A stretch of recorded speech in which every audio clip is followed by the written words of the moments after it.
buscaba generar, digamos, el escenario para lograr un cese de la guerra entre Rusia y Ucrania, y esta reunión se ha dado pues en Alaska. Ya está con nosotros Berit Knudsen para comentar esta y otros hechos de índole internacional. Buenas noches, Berit, bienvenida. Buenas noches, ¿qué tal? ¿Cómo estás? Bueno, Diana? fueron 3 horas y al parecer, como dijo Trump, no hemos llegado a donde queríamos todavía. ¿Qué sigue? Porque claro, habrá que preguntarle a Zelensky, ¿no? Sí, hemos estado pendientes porque no han sido 3 horas de reunión, pero todo el preámbulo para saber a qué cosa llegaban, para que finalmente Trump diga una frase célebre: no hay acuerdo hasta que no haya un acuerdo. Ese es el resumen de la reunión. Ha sido una reunión amigable y yo creo que sí es importante que los líderes se reúnan personalmente, pero ya se sabía de alguna manera.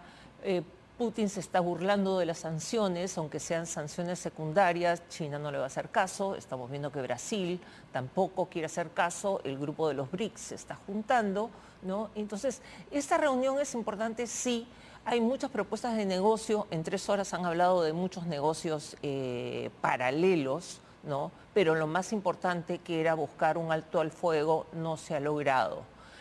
Putin pretende territorios, y esos territorios, según la Constitución de Ucrania, no pueden cederse sin un acuerdo del Congreso, y tiene que intervenir Zelensky. Entonces han quedado una segunda reunión, posiblemente en Rusia. O sea, Putin no puede viajar mucho. Y es sintomático. Tú sabes que estaba leyendo la historia de Alaska. Gracias a la compra de Alaska, Estados Unidos, que era el país número 7 en extensión, se convierte en el país número 4 en cuanto a extensión. Y eso se lo vende el zar Alejandro II. Y estas cosas son importantes porque Putin es un gran historiador. Ah, claro, Entonces, tiene clara, digamos. Alaska, que ha sido cedido por un zar, no sé cómo le habrá quedado a Putin. Se vendió en más de $7 millones de esa época, porque estamos hablando del siglo XIX. Pero lo interesante es que el zar tuvo que venderlo después de una guerra, que es la guerra de Crimea. Muchas coincidencias históricas, no creo que le haya quedado muy bien, pero definitivamente con las órdenes de la Corte Penal Internacional, Putin no puede no solo viajar a muchos países, sino no puede sobrevolar muchos territorios. Por lo tanto, ir a Alaska parecía lo más práctico. No sé si era el lugar más conveniente para un historiador como Putin. Acuerdos, no sabemos ninguno. Pero no, no puede llegarse a ningún acuerdo sin que participe Zelensky, eso está claro. O que sin que tenga... Ceder territorio. Claro, sin que tenga por lo menos una opinión. Sí, y tampoco se está permitiendo, digamos que seguimos en lo mismo. Desde que ha entrado Trump al gobierno, seguimos en lo mismo. Se pone lo que se decía antes, que era en la mesa de los niños, ¿quién está? La Unión Europea, y Zelensky no está participando. Y aquí han habido las 3 personas que han participado por el lado de Estados Unidos y 3 personas por el lado de Rusia, están vinculados con asuntos ¿cómo se llama?, de política exterior, pero luego han seguido reuniones que son más comerciales, ¿no? Entonces, o sea, había una agenda amplia. Claro, que ha incluido varios temas, pero esperemos este segundo encuentro de darse y si hay acuerdo esta vez o no. Pero vamos a un tema más local, que nos es más cercano, que es el tema de el despliegue de buques estadounidenses en el Mar Caribe, que ellos lo han llamado como una ofensiva para luchar contra el narcotráfico de la zona. Algunos leen esto muy entusiastas, que es prácticamente ir a ponerle la puntería a Nicolás Maduro en Venezuela, porque además de ponerle la puntería, le han puesto precio a su cabeza, ¿no? $50 millones. Entonces, ¿es pecar de optimista decir que Maduro no llega a fin de año, como dicen algunos en los Estados Unidos? Bueno, ese es de alguna manera lo que ha mencionado Marco Rubio. Él ha puesto esa fecha. sin decir claramente a qué se refiere. Y como somos optimistas, como bien lo dices, queremos esperar que algo bueno suceda. Lo importante es que está poniendo muchísima presión sobre Maduro el hecho de que le hayan incautado 700 millones de dólares entre bienes, aviones y Casas, tremendas autos. mansiones, Exacto. ¿no? Entonces, yo creo que la única manera, y a lo largo de este programa estás hablando de la delincuencia, una delincuencia a la que podemos llamar ya casi terrorista, pero la delincuencia, el terrorismo que sí existe, sobre todo en la zona de Colombia, el terrorismo es muy fuerte. Recordemos que Maduro y Petro se han reunido y han creado esta zona binacional justamente en el Caribe. ¿Y qué es lo que pasa ahí? Está el Cartel de los Soles, está el ELN. El ELN hoy día está controlado por Maduro, no por Petro. Están las disidencias de las FARC y crean esta zona binacional, límite con el Caribe, que es la tierra de nadie, donde pueden hacer lo que quieran.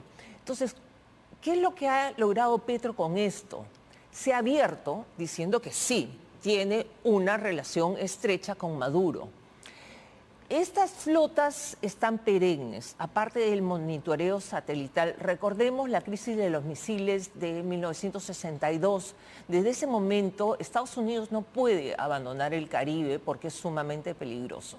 Dentro de las noticias falsas se decía que Rusia había desplegado unos misiles sobre Snik.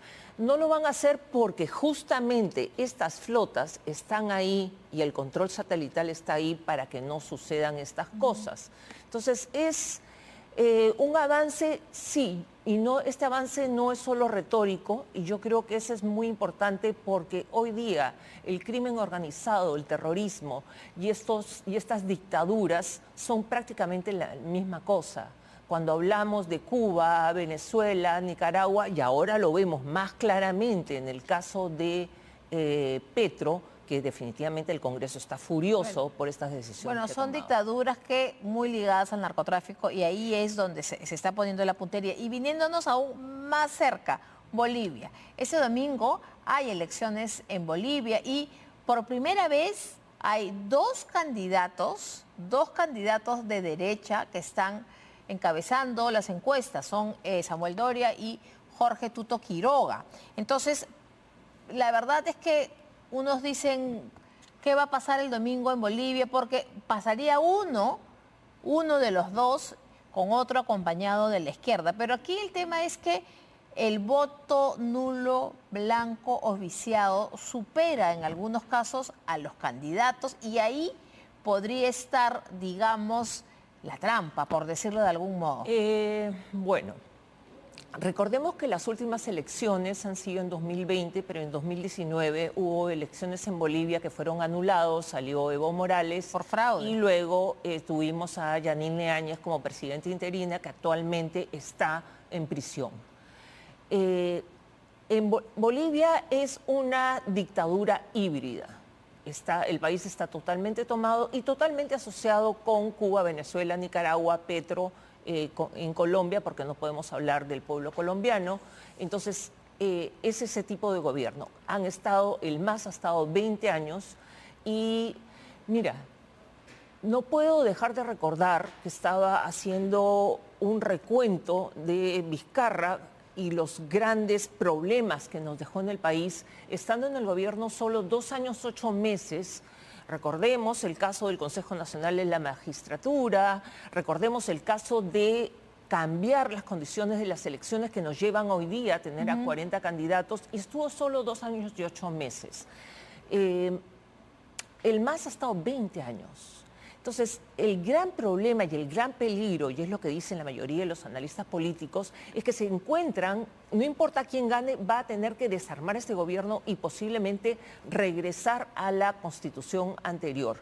Los dos candidatos favoritos, que es Doria Medina y Tuto Quiroga, están más o menos Yo tengo empates. aquí las cifras. La encuesta final es 21 2,2 tiene Doria y Quiroga 20. Pero el detalle es que el voto blanco es 5,2% y el voto nulo 14,6% y el voto indeciso 13%. Entonces 10, 20, casi 30% o más de 30% tienen entre nulos, blancos, indecisos. Entonces ahí hay un problema. Claro, con el margen de error están empatados. Y ese es el primer tema.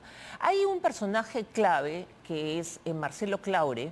Es un multimillonario, estuve investigándolo en Forbes, tiene 2.600 millones de dólares como fortuna personal. Él está apoyando a Doria Medina. Marcelo Claure estuvo con el grupo de Trump que viajó a Oriente Medio para que tengamos una dimensión. Está muy, muy metido y él fue el que hizo las elecciones y llevó a todos los candidatos de derecha, los llevó a Harvard para que tomaran un curso de políticas públicas. Entonces, hay mucho interés por lo que va a pasar y hay mucho, no solo hay mucho que va a haber que desandar porque las instituciones, o sea, no hay balance de poderes, hay 27.000 exiliados, la situación en Bolivia para revertirlas y además no se sabe qué es lo que va a pasar con el sistema electoral. Lo que sí es cierto es que el 70% de los bolivianos no quiere saber nada más de del gobierno del MAS. No, entonces, pues, algo va a pasar el domingo. Van a lograr y cuánto va a aparecer porque no sabemos cuán intervenido está el sistema electoral, lamentablemente. Muchísimas gracias, Brit Nussen, y esperaremos noticias el domingo. Muchísimas gracias.